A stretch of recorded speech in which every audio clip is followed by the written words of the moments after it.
What's going on, my creative collective? Welcome to your July 19th reading. We are going to dive in, my daily creative collective. Let's do this. So, I would like to invite the angels, my guardian angels, my spirit guides, protectors, teachers, and their healing energy to this space. And I ask that it is a safe, brave, and protected space that allows for the fullest expression of our light, humanity, ascension, and healing. Okay. Spirit, what messages do you have for my daily creatives, please? Okay, so this says on the back, you are pure joy. I'll take that. Heck yes, I will. You are pure joy. What other messages do you have, Spirit? Be fearless. I like that. Alrighty, let's see what happens here. Okay, Spirit, what messages do you have for my daily creatives, please? Do you want me to read it first? Okay. Got that little ping. Okay, so it says you are pure joy on the back. Okay. Dear you, now is one of those times you're being asked to add some distance, take a step back, and do nothing but observe. Don't worry about how long it will take to regroup. Just know it's temporary and actually an opportunity to take a breath, slow down, and look at how far you've come. Decisions for the highest good are made when you have clarity, which comes from being open to information from both the intellect and the intuition. When you step into the role of observer, it's as if you turn on a switch that allows your soul to be an essential part of the information gathering and decision-making process. In this way, you can approach things from a more neutral and non-judgmental place. We know you'll make the right choice. Trust us when we say now is not the time to get too close to the fray. Step back now. You'll be glad you did. Love you. Yeah. I feel like that's just, I'm feeling like that carryover from yesterday's message about the big picture, right? Like we think we're seeing the big picture, but then we pause and we pull back for a second and we see that there's a bigger picture, if that makes sense. Like we see there's like a big picture. So yeah, Spirit, what messages do you have for my daily creatives, please? Whoa. King of Cups was like really dramatically trying to come out. I'm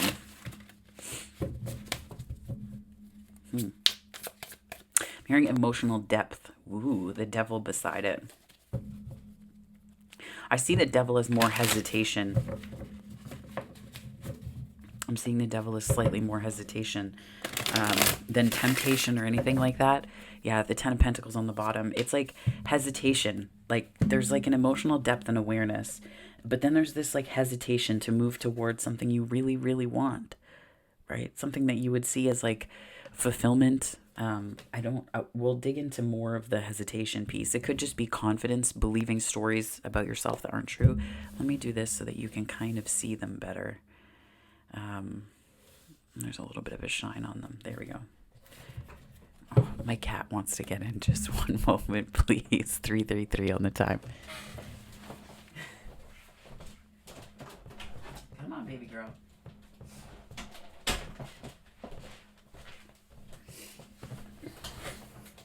She was out communing with the birds from the window in the living room. So, Spirit, what messages do you have for my daily creatives, please? All right. So we have the Fool and Strength. That is a good combination.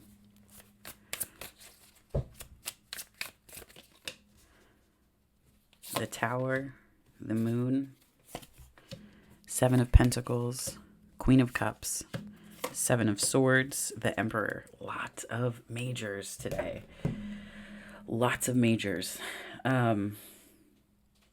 That's where I feel this hesitation about something that you're wanting. And it's almost like this is like having faith in yourself. Like this is like the 5D faith in yourself, like your higher self, bigger picture. And then this is like the tactical application of that. Tactical sounds weird, but like I'm talking about like in your embodied, right? Embodied. And this is like the confidence that comes from that, having faith in yourself and then having confidence in yourself. Because you can have faith in yourself, but have low confidence. You can have faith in yourself, but feel kind of like, what do I have to offer? right? So it's like you can have faith in what you can do and you have faith in yourself, but then there's like situations where maybe there's more confidence that's needed. The interesting part is that this could become a tower if it goes unchecked or unaddressed, or if there's energies that aren't tended to. And I feel a little bit like it's the confidence piece that will make you start to lose faith in yourself. And this could also be faith in a vision that you have, faith in a bigger dream. But I feel like there's something that this is like the new beginning, the leap. It's forward movement, yes, but it's the why. Why is the movement happening? What of yourself are you having faith in? Oh my gosh, I just got to put my baby cat's backpack. Hold on one second, chickie. 1 second, baby girl. I know. There you go. You can do it. She's just thinking about it for a minute. Okay. All right. So I feel like that's where it's like it could become a tower, because if you don't have that, it's like one without the other. They're both impacted by the same thing. So confidence is impacted by faith, and faith in yourself is impacted by confidence. So like they feed one another, right? They feed one another.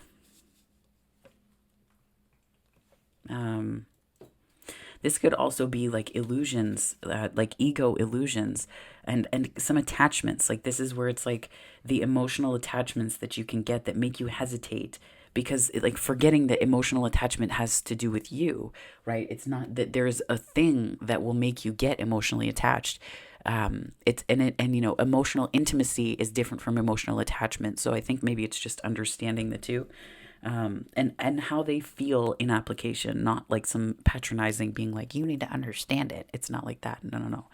It's about understanding with clarity how they talk to one another, and how emotional attachment is emotional intimacy that can't fully be realized because there's like ego illusions in the way, where love is less about,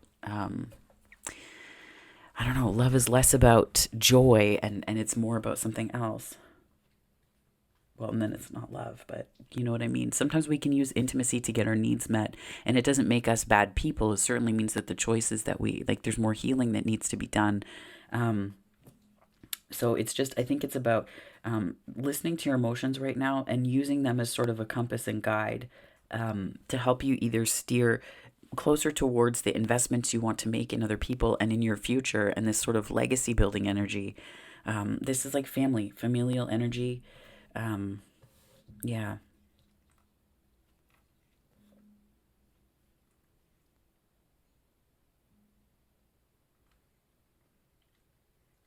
I do think that it's like it's got a lot to do with believing in yourself, right? The Fool and the Strength card. It's like believing in yourself. And if you don't believe in yourself, interestingly, the protagonist is the she's just like, oh my gosh, I love this cat so much. She's so sweet. The Tower is in the protagonist position, so it's almost like there's like a shift that's happening. And I feel like you might feel a little bit out of your depth. I do feel like this is, I don't typically read for romance in this, but I do feel like I'm hearing someone's taking a chance, and I don't, I typically like to have more relationship cards in here in order to read for that, but we have the King and Queen of Cups, the Fool, and the Ten of Pentacles, which it's like so let's say this is work, you're not coming here for a relationship, you're looking for creative energy, all of the good stuff that we do all the time.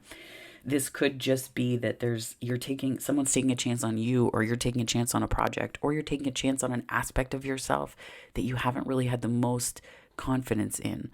Fundamentally, you know that you can do a thing, right? You can intellectually recognize that, but when it comes to the feeling, the felt experience of it, it's not like it's there's like a confidence that's lacking. But you might feel out of your depth, right? Like there's just something here that it feels like out of reach, like you're just trying to grasp at it. You can't really get a vibe off of it. And then the challenge to overcome it's almost like head over heart, right? Seven of Pentacles and the Queen of Cups. So it's like this make it make sense. Like, what can I see, right? These are the tangible senses. And then this is your emotions and your psychic senses as well coming into play. And that's where, well, the beautiful part is this Queen of Cups is the overcoming. So it's almost like your heart is prioritized over your mind, over, I mean, this is more like the senses, right? Like make it make sense. When people say that, what they're saying is I'm out of my depth and I don't understand. And sometimes people don't understand because they just need more information.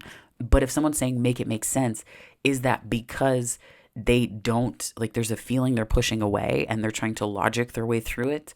Or is that because they genuinely don't have enough information, right? Because sometimes we can try to intellectualize emotions and it doesn't work. We won't understand it because sometimes we just don't, right? Like when you start to fall for somebody, you're like, this makes no sense to me. It just doesn't. When you start to get into a project and like you lose yourself in it. And we're back. My darling fur child was a little bit, she had a little upset tummy, so I just had to go make sure she was okay. Yeah, so I feel like there's like this trying to make sense of something, and it's not that it doesn't make sense, it's that you're trying to make sense of it through an energy center in your body or a means of logic that just don't apply. And that's okay, right? But just make sure that you watch how you do that, because it's almost like you're taking away an experience from yourself that you could be having. That's really beautiful. So you could be taking, like, it's almost like taking away from yourself a little bit. Like it's like stealing something from yourself. But then the Emperor, and ooh, thank you so much, Spirit. I just heard stealing yourself against something, like stealing yourself against like a wind or something like that. Like if it's cold and there's like a wind chill, which is often the case here. You can sometimes think like, oh, I have to steel myself against the wind and like, bundle up and push on into it. I almost feel like that's such a weird energy. I'm going to clarify that for sure. Nonetheless, though, this Emperor energy is coming up here.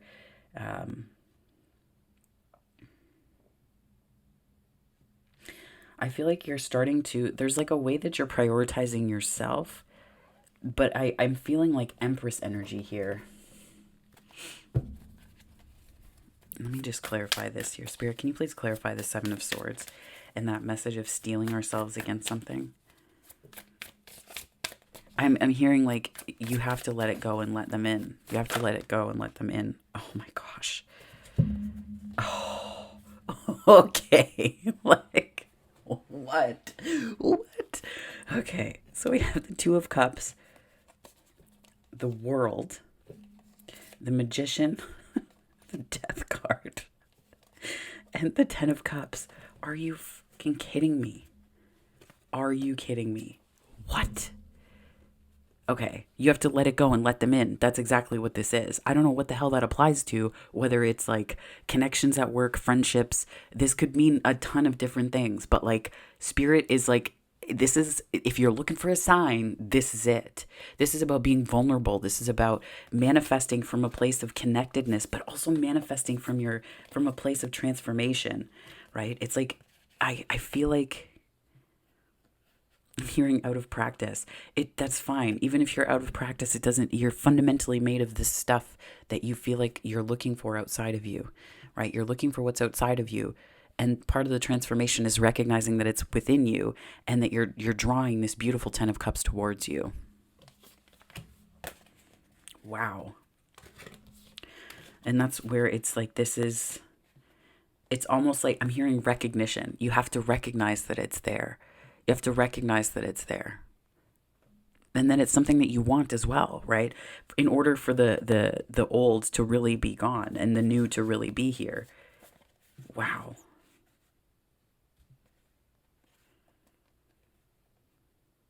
Yeah. You're really powerful right now though. Like, I just, to emphasize, like, I don't know if you know this, but like you're really powerful right now.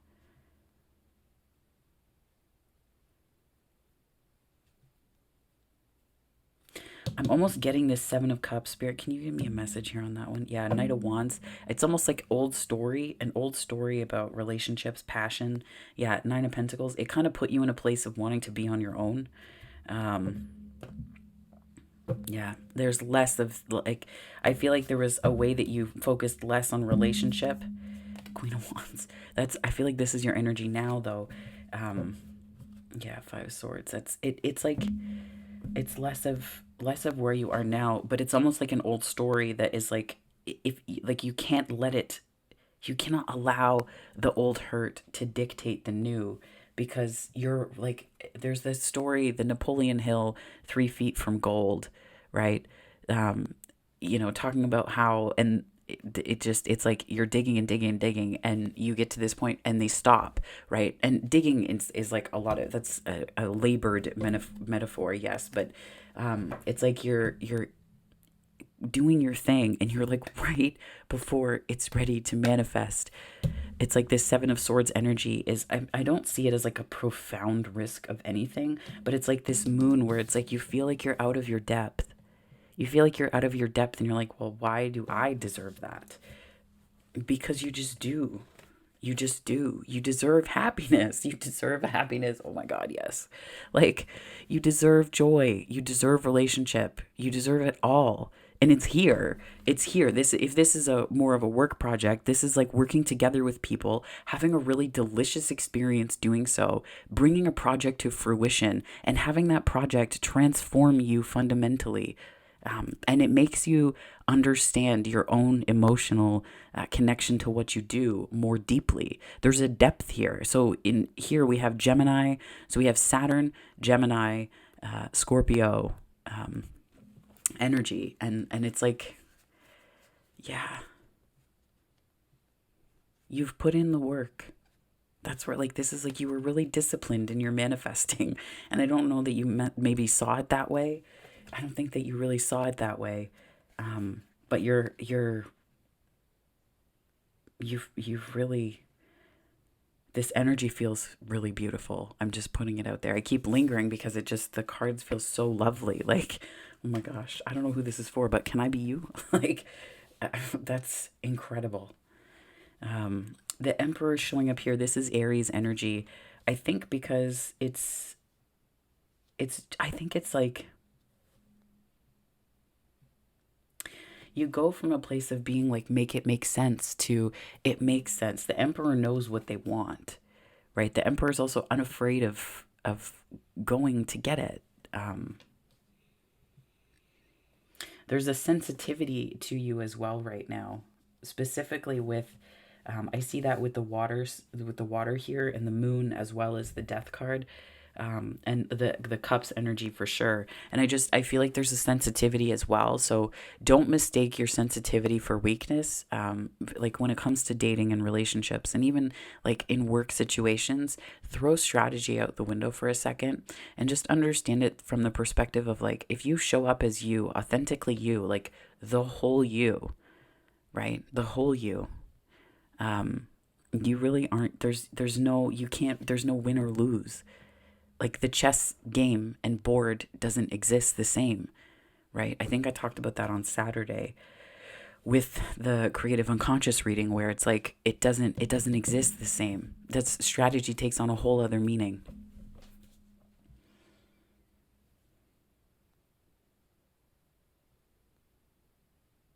And you don't have to calculate moves when you're sitting in your heart space, because you can just authentically connect with people. And that's so easy to say. Struggling with the connection and feeling awkward and stumbling and fumbling and doing all these things, like, that's not, that's getting through those things. Strategy doesn't stop those things from happening. Strategy gives you the illusion of control while pushing away authentic connection, right? In some cases, some places, strategy is required because of the game and the rules around it, like politics, right? Sometimes that's just the nature of the game. But it's like, it's not like that in love. It's just not. And when you're looking to really connect with people and to do great work, I've found it this way, at least, that like, I'm going to show up as my whole self, my awkward self. Like, there are times where I say stuff and people are like, oh my God, I can't believe you just said that. And it's like, it's never horrible, but it's just like, sometimes my inside voice is my outside voice, and it's not rude or anything like that. It's just honest and authentic. And I realized that by like masking, because I'm partially on the spectrum, well, I'm just on the spectrum, fuck it, whatever. It is what it is, right? Like, I feel like I'm hesitant to say it out loud, because there are others who struggle with their, with the ways that they're on the spectrum compared to neurotypicality, that it feels like I don't, and it's not to say that I have to struggle more to be able to say that, but it's just yeah. Nonetheless, right? It's not even related to that for me. It's like there are ways that in that it's like you have to show up as your whole self. You just do. You just do. And like I get it. It's taken time for me to be like, yeah, someone's gonna love me as a trans person, and like they're gonna love me as a non-binary trans person, and that just is what it is. Like that's it's okay. Like, and understanding that strategy, when we start to, I don't know why strategy is so loud. Um, Maybe that's where it's like having faith in yourself and confidence. It's like maybe relying on information that helped you to feel strategic because that's like what you were told, especially with workplace stuff. It's almost like workplace games. Like it's like I think of it as like the Olympics. Like if you go on LinkedIn, I don't have a LinkedIn page. That's why I refuse to go on LinkedIn, because it's like everybody lying about what they actually do so that they could, it's so weird to me. And even I was thinking about this morning, um, laying in bed thinking about this, like how we, in interviews as a neurodivergent person, I've just noticed it where it's like we find ways to lie in the most acceptable ways, right? That's what job interviews really are, is like there's a certain unspoken social code that is a strategic thing that neurotypical folks use and say, like, this is, I'm going to lie about these things, but only to this extent. And I am going to do it so successfully and perform all of these tasks beautifully enough that I am going to win the trophy. And I am strategically deploying all of these implicit social rules that will then win the job, that will then win the thing. I have all the skills I need and I know this, but I have to say it in just the right way, in just the strategically appropriate way, and then I will win. And it's like, it's such a weird, it's 11:11 all the time. It's such a weird thing, but that's where it's like you having faith and confidence in yourself can't come from that game. And I know that neurotypical folks might be like, "What? That's not what job interviews are." But I feel like that's where a lot of neurodivergent folks that I've read experiences of and talked to, that's where we struggle a bit, because like I feel like it's so inauthentic, right? It's so inauthentic. Um, and people might say, well, you can show up authentic. No, you can't, because there's a game with rules that you don't understand. And that's where neurotypicality, it's not to create like some kind of hierarchy, but to say like being neurodivergent is a gift of authenticity, right? Like you just can't play the game or the rules in the same way, right? And that's where it's like neurodivergence, I think, is like a sort of nature's innovative answer to biodiversity. Like it's like nature's innovation, um, because it's I a lot of the folks on the autism spectrum that I've spoken to, or who are neurodivergent in other ways, like can't really show up as anything other than themselves. Um, some of the hardest working people I know too. So it's just a strange thing, but this is my observations, my meanderings. But nonetheless, it's like thinking of things differently. There's a whole lot here. Okay, I'm gonna try and get this quickly and clarify really quickly. Um, yeah, it's like reflect on your process. Reflect on your process, not in terms of strategy, not in terms of strategy, but in terms of like this way of taking a step back and taking a look at the bigger picture here. Taking a step back and look at the bigger picture and really look at it. Like there's something to see in the bigger picture about yourself. But there's a reflection on the hard space. And this could relate to work. This could also relate to relationships too, right? You're going to feel out of your depth, but that's not because you lack in any way. Like, don't let the moon card become the, like, this is where it's like, it's the antagonist, because it's like it can trick you a little bit into thinking that you just need more of a certain thing when you don't. The Tower is the realization as your protagonist that you have everything that you need, specifically with the Magician and Death card. And the Strength in the Fool. It's like you not only have everything that you need, but you are enough. You are enough in that. You are enough. Right? Don't let the and I think that's why the part about interviews and things like that with the game, right? Like It's just, it's like, that's, I don't know.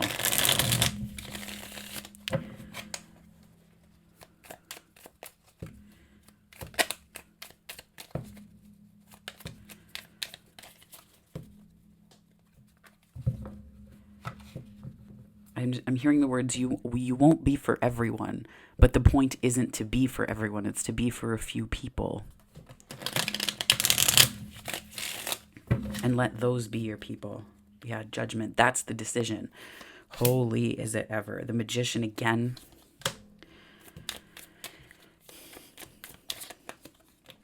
The Empress. There it is. I feel that. I felt the Empress like big time. And that's also, so this is also more further to the divine counterpart. Two of Cups. Oh my gosh. Yeah.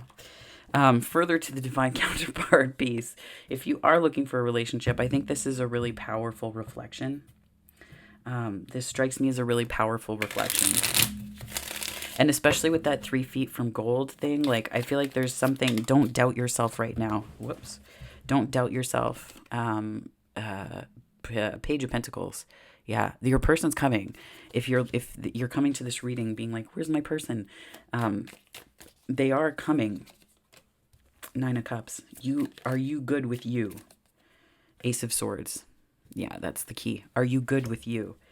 Because that's where, like, the devil is like the stories that we tell ourselves about ourselves at times, and that can become the ego and the illusions that we use to connect or disconnect or detach or attach, right? All of these ways of doing human, being human, and expressing ourselves spiritually as learning or curious and all of that. The Strength card and the Fool, it's like there's something like, this is you're taking a leap on the one hand, yes, but it's also having faith in your journey.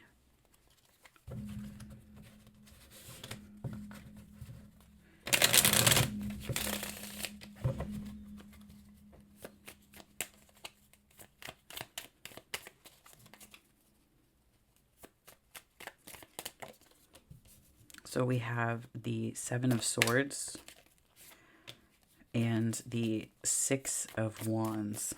Yeah. It's like moving away from that energy. You're moving away from that energy. And whatever, if there is a tower that helps you to realize yourself and your power, that's like, it's the Tower of Power. I feel like that's, yeah, there's a lot of clarity. This is this Sun, yeah, Knight of Swords. A lot of clarity and forward movement. Like the 6 of Swords is sort of like the moving away, like stepping aside energy, like you're being pulled out of something. But then this is like the Knight of Swords is like, this is you moving towards something for you, right? So it's like the mobilization of away energy and towards energy, which is much more, it's much clearer and further directed. So we have the Page of Cups as well. A lot of offerings. Could be conversations about love. Could be, if this is relationship energy, this is possibly somebody reaching out. In terms of work, this is deep fulfillment with what you do, like depth of fulfillment that goes a little bit beyond just like, I have gratitude for my job and I like what I do. This is like, I'm meant to do this. I was born for this. This is exactly where I'm supposed to be. That kind of energy where you, like, things just align, right? They just align and they start to flow. They just flow. And that's the beautiful part.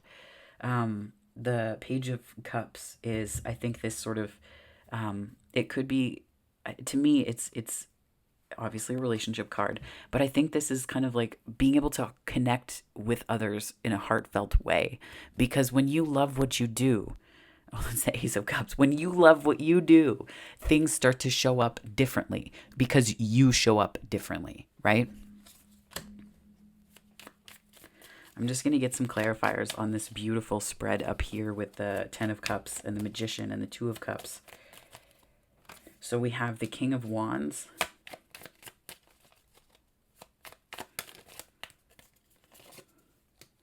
We have the 9 of Pentacles. And we have the 5 of Wands.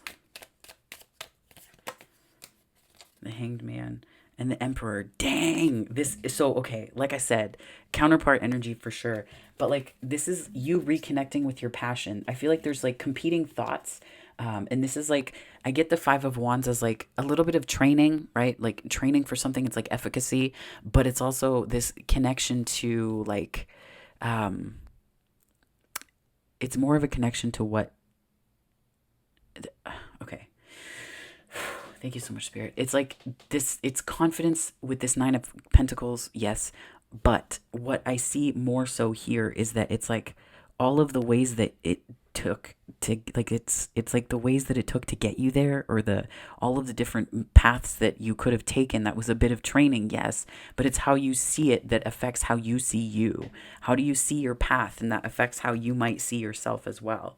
And then we have the Hanged Man and the Emperor, which is energy that tells me about, tells me a little bit about the strength that you've had to, the strength that you've needed. And, when we're talking about that big picture in this card, like taking a step back, the Hanged Man is really the epitome of that. And it's like, I almost feel like the Emperor is how you need to see yourself. It could be like, regardless of whether it's masculine or feminine energy, I feel like this is an action taking energy. This is a forward moving energy. And I think you're doing that for yourself. Not for like the purpose of achieving something or for the purpose of a relationship. I feel like it's almost like incidental. Like it doesn't, like it meets you on the path. The Empress showed up on the same, like as a clarifier for the King and Queen of Cups. Right. So it's, and the Two of Cups was there too. So it's just like, this is, if this is a soulmate energy, and sometimes you can find soulmates at work, right? Like that's where people say like, oh, my work husband, my work wife, right? Like, my work spouse, whatever. That's how you get, friends that like I've had when I worked at the bookstore. There are still friends that I have. One of my best friends I met almost 10 years, over 10 years ago. We're going to bookmark it there. Over 10 years ago. Right. So, yeah. Like it's stuff like that. So that's where these counterparts can come up, even if you're not looking for a relationship. And if you're retired, that squeak though, eh? Even if you're retired, that energy can be meeting new people along the path. This is like, second career, like that kind of idea. And not even career, just like enjoying your retirement and meeting people in activities that make your heart sing, right? So it's like meeting people on the path and finding different kinds of soulmates along the way. So let us read from the Notes from the Universe on Love and Connection deck. Let us jump right on in. Spirit, what messages do you have for my daily creatives, please? Forgive. Oof. I almost feel like you've got to forgive yourself. Like I viscerally felt like right here, the Strength card and the Fool. And it's like you have to forgive yourself for the times that you had maybe more faith in other people, or you built other people up and tucked yourself away. Be true to yourself.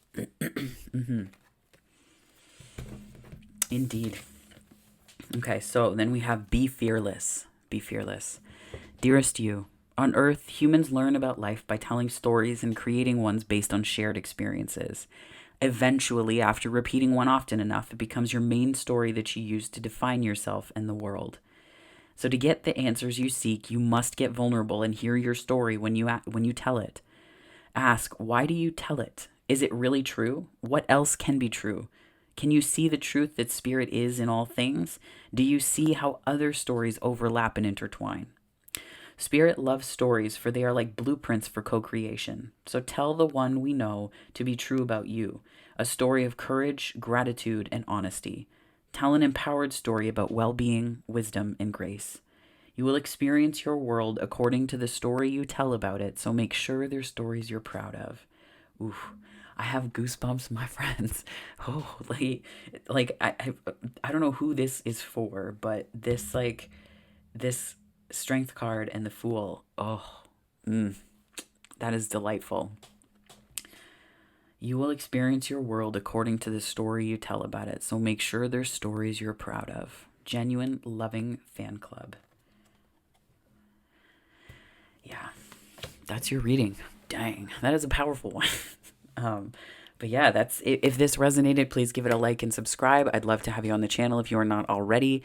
If you are joining me for my subscriber base, thank you so much for joining. I really appreciate you being here. So thank you so much for that. There are other ways you can connect with me, so do check that out. But if this is where we part, I hope that wherever this finds you on the time-space continuum, morning, afternoon, or night, finds you very, very well, my friends. Take care.